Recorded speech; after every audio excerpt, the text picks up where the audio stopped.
So naturally, I just want to shrink and hide back, and the natural position is to do like this. Yes.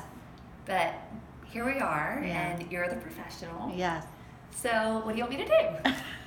So I want you to listen to your body, and I want you to pay attention to how you feel around that scar.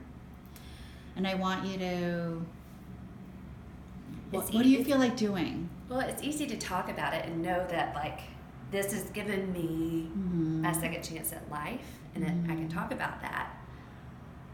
But to, like, touch it and feel it, it's different. Because you don't want to touch what's not normal or what you're not most proud of. Because forever you want to just fit in and be normal.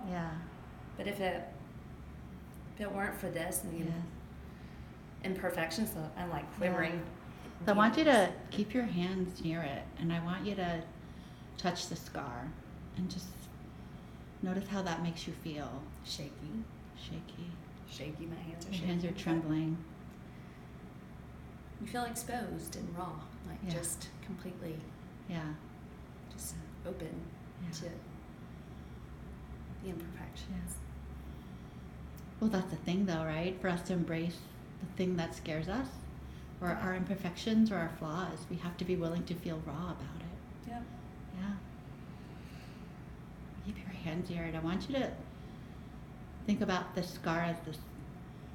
It's not just a physical scar, right? It's this emotional scar. The shame that came with it from people telling you that you have 2 belly buttons or a permanent fat roll or not fitting in. Not that moment of, why do you have that? What is the why behind that? And then touching that and feeling that and believing that.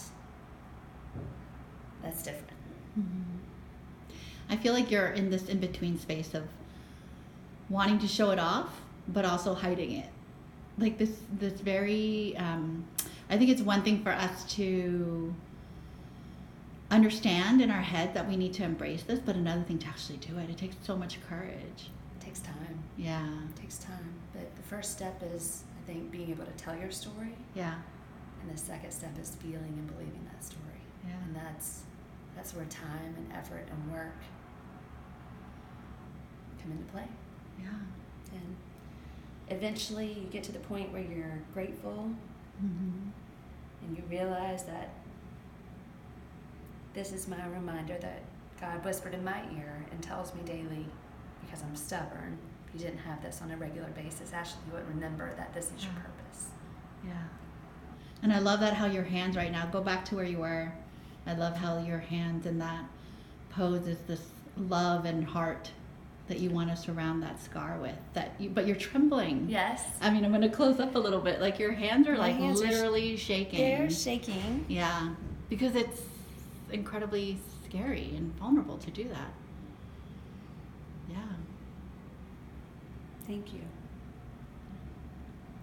Thank you, for Ashley. creating this great safe space.